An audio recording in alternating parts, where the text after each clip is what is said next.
Joining us now is Congressman Mike Collins. Our country's been screaming to get back to the #1 thing Donald Trump said you'd never get tired of: winning. We're going to secure that border. We're going to stop American families from losing sons and daughters to these illegal. I was very proud to sponsor the Lake and Riley Act. Do not, under any circumstances, let anything get between you and getting your vote counted.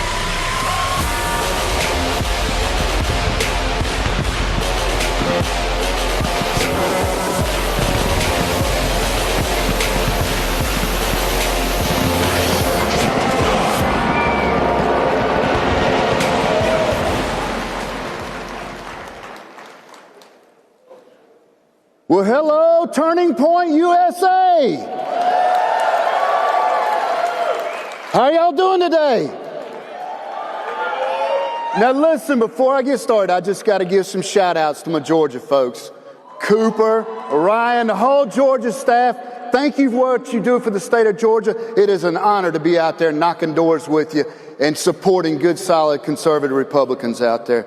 Listen, for those of you that don't know me, I am Mike Collins, y'all. I'm just an old trucker, small business owner, and proud to say it, America First member of Congress.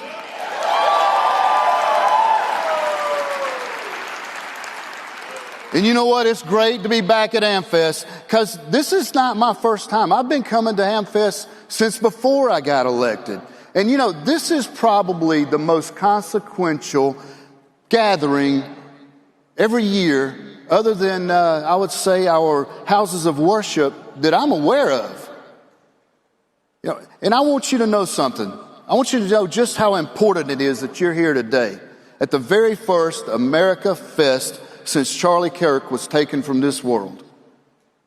Because, you know, everybody in this room, you've been through a lot over the past 4 months. You've been told by your professors that your political views are too dangerous. You've been attacked in the by the liberal media for believing in free speech. You've been jeered and mocked for believing in Charlie Kirk's vision for America. But I tell you what, one thing's clear. Man, you weren't silenced. You see, I believe that gunshot on September the 10th was the second loudest noise of the day. The sound of your defiant voices, that was first. And that's right. That's good. And you know, although it started with tears and anger, screams, you know, it slowly, then around the world, I mean, at a volume, and I think Charlie could hear from heaven, every one of you said, "I am Charlie Kirk."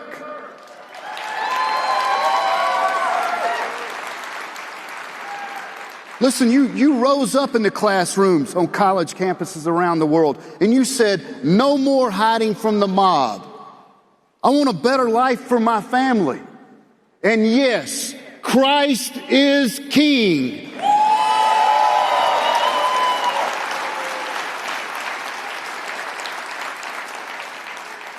You see, a bullet that meant to silence us, it only made us louder. And I need for you to bottle that up and continue. Just let it motivate you. Because you know, listen, I've got more years behind me than I've got in front of me. You're the future of our country. You're in charge of safeguarding America's security, our way of life, our future. Because y'all, we need leaders in this country who won't sell out our jobs or opportunity to the global masses while Americans do the right things. You study hard. You went to school, you got the right degrees, or you went to vocational training, all to just become victims of globalization and imported labor. We need leaders who are going to fight to make sure that their children get to chase their version of the American dream. We need leaders who hold the government accountable and make it work for them. And y'all, we need leaders who will say, if it's not America first, I don't want it.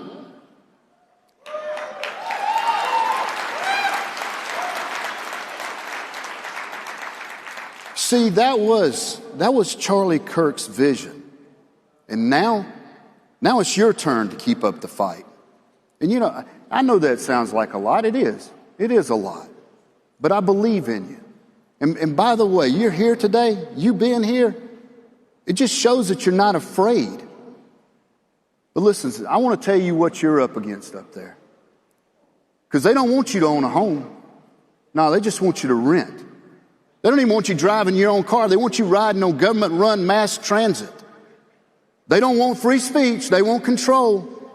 As a matter of fact, they want you looking to the federal government for every answer instead of looking to God. There is a fight for the soul of our country, and if we don't win, the America that our forefathers imagined, an America that Charlie Kirk fought and died for, will be lost. So I need you. I need you to get active. I need you to get involved in politics, run for office, work on campaigns, do your part to build an America that you're proud of. Because y'all,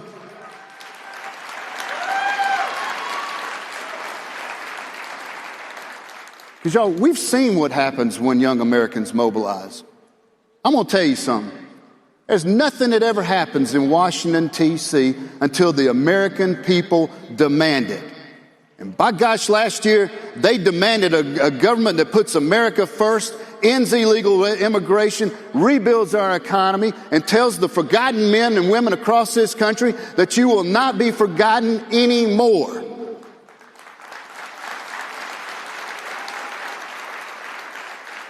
And y'all, that's exactly what we got with President Trump. Thank the good Lord. Because look at what we had. We had an auto pen for a president.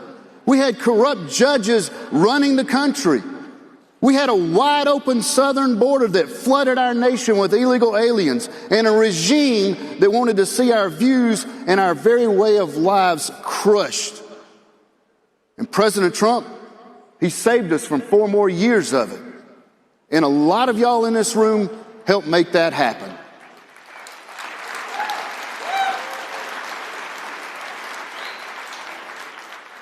You see, y'all were with me in Iowa, knocking on doors for the president in negative 22-degree weather. We were all wishing we had warmer jackets and coats on. Y'all were also with me in Georgia when we were opening up Trump Force 47 offices with Kash Patel in that hot summer Georgia sun. And the one thing is, man, we didn't give up. See, if we're going to realize Charlie Kirk's vision, a vision for an America that stands up to the globe to better its own citizens and understands that we need to build up America's youth, not ship away their opportunities, then I need to have you to keep up the fight.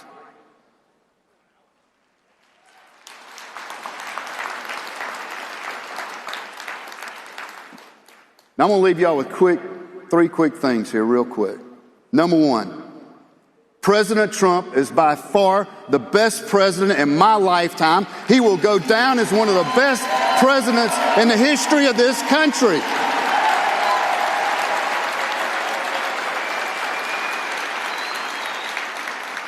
And how about J.D. Vance?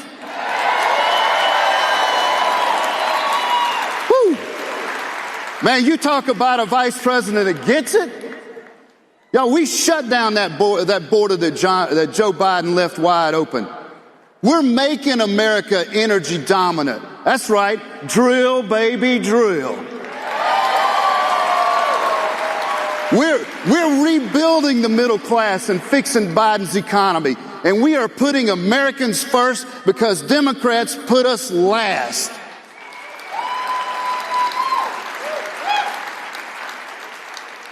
Now, number 2, y'all, it's the best time in the history of this country to be a member of Congress, especially if you're a small businessman.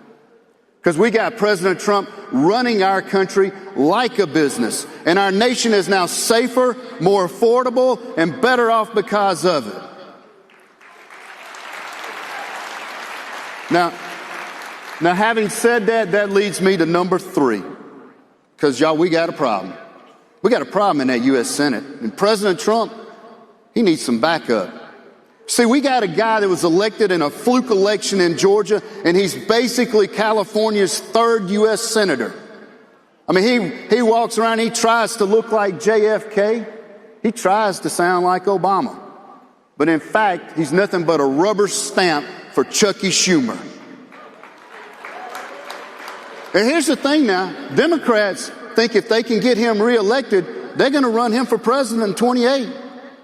And as much as I'd like to see JD mop the floor with the guy who's never had a real job, man, Georgia, we can't wait that long to get rid of a senator who has the morals of Nancy Pelosi's husband's boyfriend.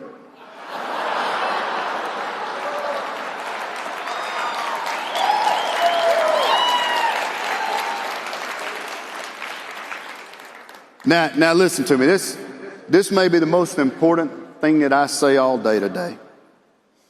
Y'all, we live in a country where one college student can build a movement of millions. Where a kid raised in rural Appalachia can become the vice president of the United States.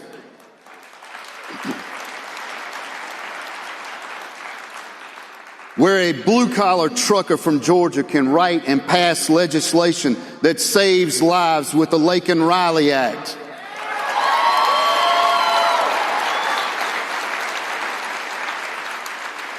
You see, we live in a country that rewards hard work, conviction, and that American spirit.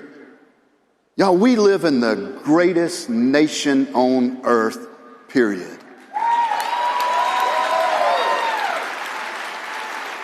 So get out there. Chase your version of the American dream. Never apologize for your beliefs. Don't back down to threats. And always fight for what you believe in.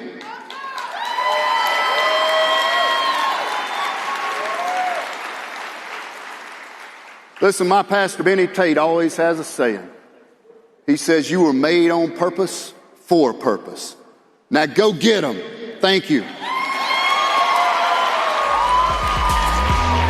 Appreciate it.